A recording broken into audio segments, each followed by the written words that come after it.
H ニュースチャンネルへようこそ。安全で幸せな1日を。皆さん、こんにちは。私は、神に頼むのは簡単だが、神を追い出すのは難しい、という言葉を聞いたことがあるでしょう。この文は、神を置きたいとき、神に聞き返すのが簡単であることを意味します。しかし、もう礼拝したくないときはどうすればよいでしょうか？疑問符？燃やしますか？もちろんそんなことは不可能ですよね。そのため、夜中に密かに小さな神殿に神様を安置して放棄する人も少なくありません。見捨てられた神は苦悩の神となる。神々は愛情深く慈悲深いので、あなたを責めることはありませんが、これは非常に間違った行為であり、このようにしてはなりません。しかし、繰り返しますが、幽霊を送るのは非常に難しいので、幽霊を送るのは簡単です。幽霊を送るのは確かに難しいです。以前、聖霊召喚の儀式に関する超自然的な話をしました。今日は、ディスクの妖精、チエンシアン、ペンの妖精の物語について話します。上の3つはどれも同じです。多くの人が霊を招く儀式を行った結果、精神疾患を引き起こし、死ぬことさえ考えられなくなりました。そのため、1960年に台湾政府は蒸留酒の製造と販売を厳しく禁止する命令を出しました。今日は妖精の超自然的な物語について話します。この物語はスーパーナチュラルコミューンから来ています。次は一人称になります。この話は私の卒業旅行の年の出来事です。私たちの卒業旅行は2泊3日でした。1日目の夕方に大北のホテルに到着しましたが、宿泊したフロアの各部屋にはダブルベッドが2台ありました。つまり、5つの部屋に4人が住んでいることになります。私のルームメイトはシャオチェン、シャオちゃん、シャオリンです。夕べ食後、みんなは部屋に戻っておしゃべりしたり、テレビを見たり、順番にシャワーを浴びたりしました。突然、部屋の電話が鳴りました。隣の部屋のクラスメイトからの電話でした。彼は、シャオチェンとシャオリンだけがディシアンをプレイするために自分たちの部屋に行きましたか？ザイアオザングオと私は、この種のゲームはあまり良くないと本当に感じていたので、部屋にいてスナックを食べたり、テレビを見たり、おしゃべりしたりしていました。案の定、1時間ほど経った頃に何かが起こり、廊下から大きな物音が数回聞こえてきました。個人的な叫び声の後、シャオちゃんと私は顔を見合わせてから確認するために外に出ました。部屋のドアを開けると、廊下にクラスメートのグループがいて、顔が真っ青になるほど恐怖を感じていました。何が起こっているのですか？と尋ねました。シャオチェンはさっき言った、あなた、シャオリンを見てください。シャオチェンが指さした方向を見ると、シャオリンが床に横たわり、口から泡を吹き、目を丸くしてピクピクしているのが見えた。私は彼に早く彼女を探すように言いました。先生が来たると、先生と学部長がやってきました。先生は部屋に入るとすぐに救急車を呼びました。15分以内に救急車が到着し、シャオリンを病院に運びました。学部長はまた同級生2人に電話して助けを求めた。それから私たちはそれぞれ自分の部屋に戻りました。部屋に戻った後、シャオチェンにどうしたのかと尋ねました。シャオチェンはショックを受けていった。シャオリンは最初に他の3人のクラスメートと遊んだが、最初に人間関係の問題について尋ねた。するとシャオリンは突然、男の子ですか？と尋ねた。それとも女性ですか？サラはゆっくりと女性を指さした。その後、シャオリンはもう一度尋ねた。どうやって死んだの？リエクシアンがレイプという言葉を指摘すると他の生徒がもう聞かないでくださいと言った。私は口を挟まずにはいられませんでした。シャオリンがまた尋ねたのでしょうか？シャオチエンツワイはその通りだと言いました。彼は本当に無能だったので、実際にリシェンに、その時は快適でしたか？と尋ねました。その結果、サラはすぐに割れ、ライトが点滅し始めました。すぐにみんなが謝り続けました。ごめんなさい、リキシアン、戻ってください。リキシアン、戻ってください。突然、電気がカチッと音を立てて消えました。もう一度電源を入れると、シャオリンが床でピクピクしているのが見えました。走り出した後は、ご覧の通りでした。ザイヤオザングオと私は声を合わせてこう言いました。なんてことだ、何かが起こったのも不思議ではない。いつもは何も考えずに話すシャオリンですが今回はちょっと言い過ぎでした。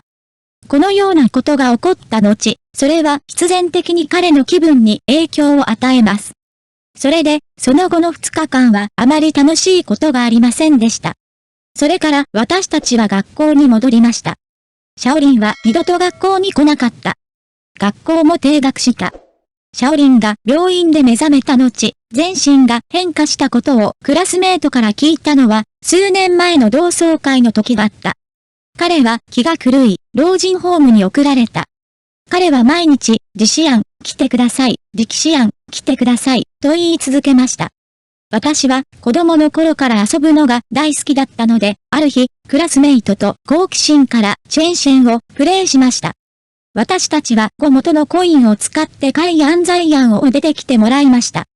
その過程で、カイアンザイアンを常にテスト用紙の上で回転している生徒たちを本当に招待しました。でも本気でそうだと思って帯同の途中でチェンシアンと話していたクラスメイトたち。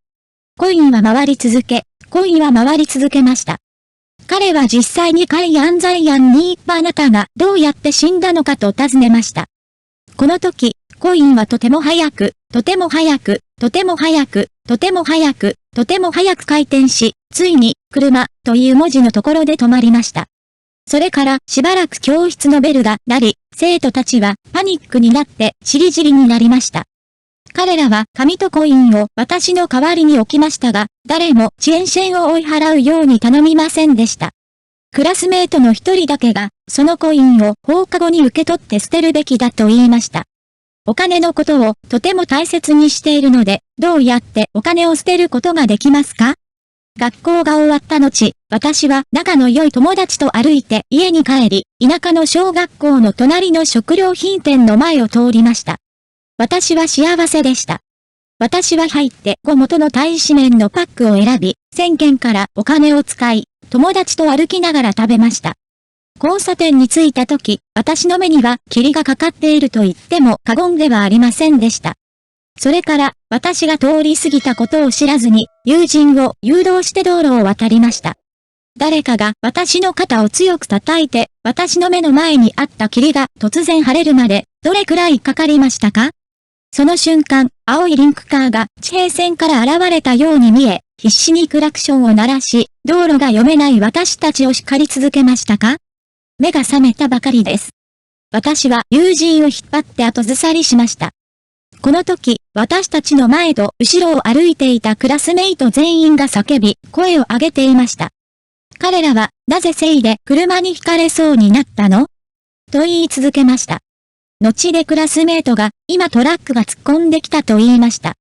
他に誰もいないかのように、私たち2人だけが前に歩きました。あまりの恐怖に言葉が出なくなりました。次の日、友達が休暇を申請し、あさって学校に着くと、こう言いました。その日、私はゼニシアンをプレイした後、完全に意識が朦朧としていました。あなたと一緒に家に帰っていることさえ知りませんでした。鳥肌が一気に押し寄せました。天と地の間には本当に幽霊や神がいるとしか言えません。誰が私の肩を叩きましたか？彼は私の守護聖人ですか？影と陽の間には分離があります。霊や幽霊を決して招かないでください。今日誰かが私の肩を叩きました。誰も私の肩を叩いてくれなかったら、私はどうなっていたでしょうか？ディシェンやビシェンがどのように亡くなったかをチェンシェンに決して聞いてはいけない、と誰かが言ったのを聞いたことがあります。こんな小さな話があります。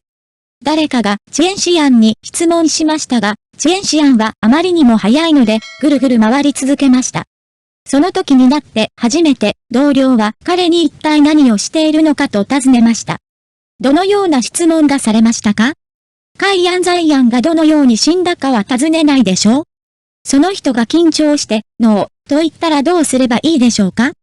カイアンザイアンがどのくらいの速さで回転できるかを尋ねています。きっと皆さんをリラックスさせるためにこんなお話をしたのでしょう。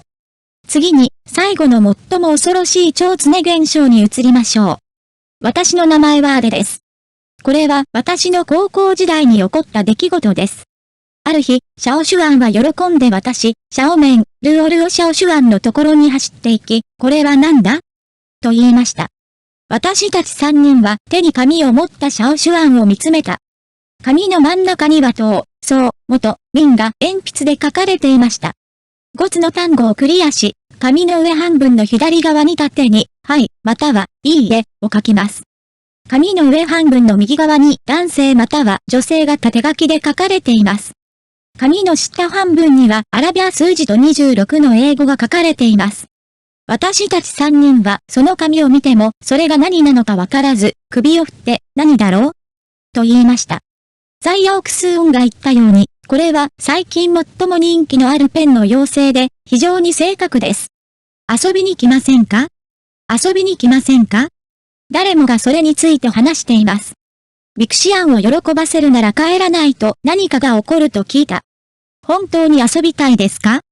このようにして、放課後、私たちはザヤオクスーンを誰もいない教室まで途中まで押して、ビクさんゲームを始めました。教室に到着すると、シャオシュアンさんはどこから来たのかわからない誰かからの線香を手に教室に別れを告げ始めた。それからみんなでテーブルの周りに座り、私たち4人で座りました。一人一人が手を交差させ、手の甲を内側、手のひらを外側に向けてペンを両手で持ち、紙の上にペンを立てます。4人とも何の努力もしませんでした。とにかくペンは落ちませんでした。それから、シャオシュアンが私たちを先導して叫びました。私はあなたの前世の今よです。私との関係を新たにしたいなら紙に丸を描いて繰り返してください。ペンが本当に動いているかどうかを確認するために、全員がペンに注目しました。突然ペンが震え、私たちは息を飲んだ。スワンが話そうとすると、ルオルオが先に、ごめんなさい、と言いました。本当に怖かったので首を横に振った。シャオシュアンは力なく目を丸くして大丈夫だと言いました。続けたので最初からスローガンを繰り返し突然シャオメンのボーイフレンドを読みました。私彼に会いに来た。彼は突然教室のドアを開けた。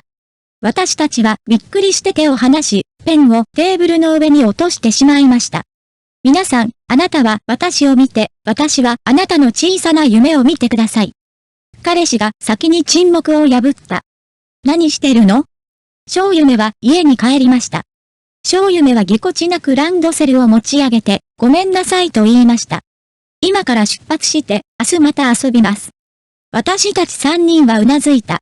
私たちはそれぞれランドセルを持ち、教室を出ました。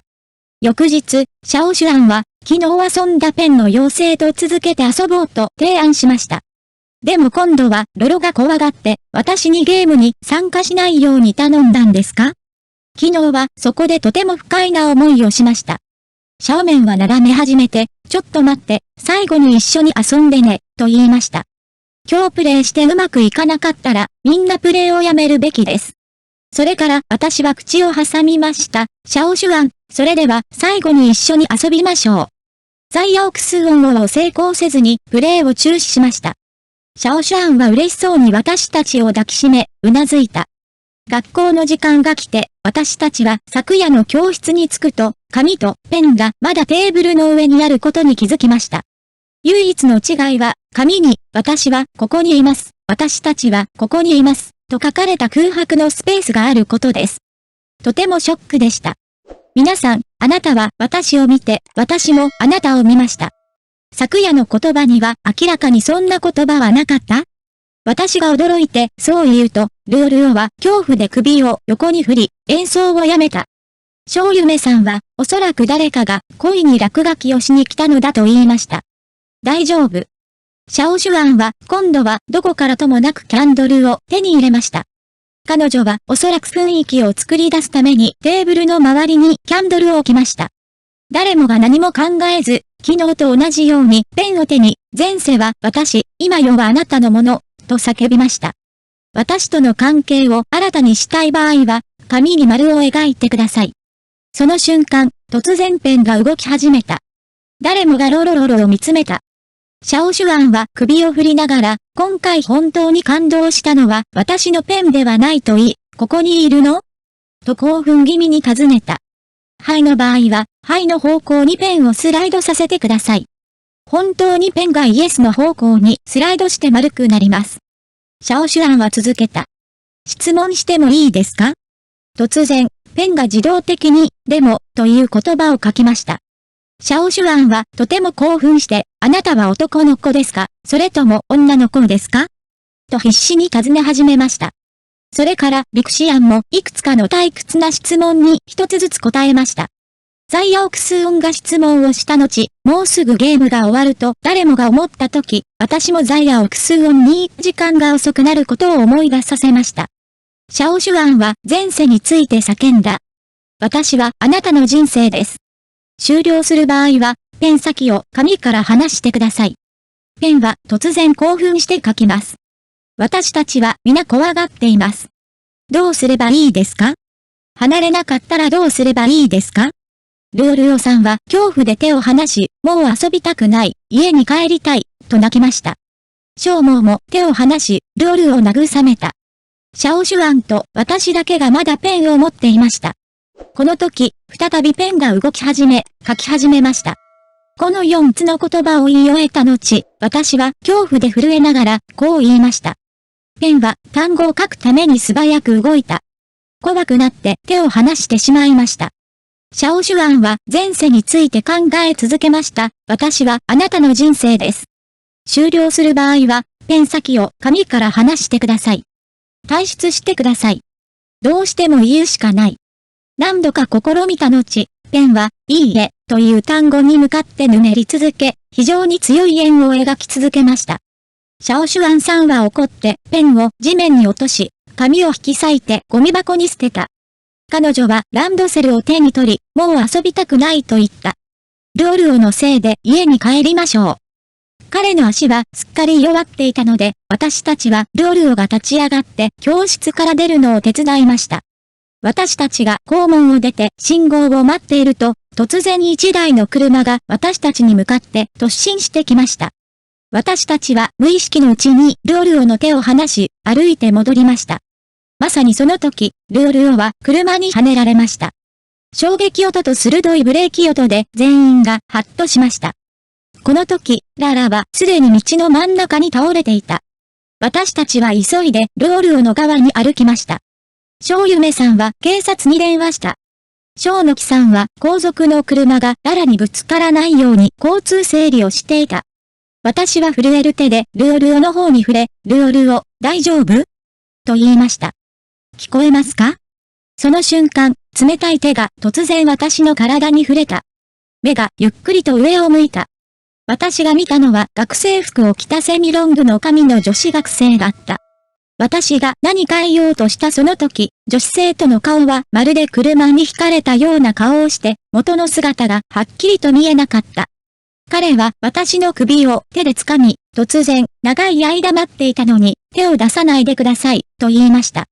私はとても怖くなったので、女性は数歩後ずさりしました。学生は突然、そして消えた。ショウユメは私の奇妙な様子を見て、私に駆け寄り、どうしたのかと尋ねました。私は震える手をルオルオの横に向けて言いました。見えませんでしたか？そこには人間ではないような女子生徒がいた。ショウユメは一別して首を振って、いいえ、誰も、と言いました。この時救急車が来ました。ショウユメさんはすぐに救急車のスタッフの後を追ってルオルオさんの状態を観察した。私は怖くてルオルオに近づくことができませんでした。彼女の周囲には強烈な匂いが漂っているようだった。冷たいオーラのようなものでした。病院でメモを書き終えた後、私たちはそれぞれ疲れた体を引きずって家に帰りました。翌日、私たちが学校に着くと、シャオシュアンの様子がおかしいことに気づきました。ザイアオクスーオさんがペンを持って教科書に書いているのが見つかりました。私たちは読んだ。言葉が理解できなかった時、私たちはシャオシュアンの体を揺さぶりました。シャオシュアン、どうしたの？私たちを怖がらせないでください。シャオシュアンは私たちの声が聞こえていないようで、書くのに忙しかった。すると彼女は授業中に突然大声で笑いました。彼女は自分が何を考えているのかわかりませんでした。彼女は突然ペンで手のひらを刺した。一瞬、血が流れ、彼女は気を失った。それから彼はすぐにザヤをクスーンを抱き上げて保健室に連れて行き、クラスメイトは膣にそれが詰まっているのではないかと話していました。小夢と私は震えながら抱き合った。私たちは二人とも、あのゲームをすることで悪い幽霊を引き寄せてしまったに違いないと心の中で分かっていました。私とシャオメンは家族に伝えたかったのですが、大きな声で言えなかったので、すべて書き留めました。私はこの話を日記で語り終えました。アデとシャオメンはもうこの世にいないので、その後のフォローはなく、神に対処をお願いしたこともありません。この物語はアデの母親から提供されました。物語の最後に、ラオワンはみんなに楽しかったですかと聞きたいと思っています。あなたはお金の妖精、皿の妖精、ペンの妖精になったことはありますか？まだプレイしていない場合は、プレイしてみませんか？いや、これは絶対に問題が起きると思うので。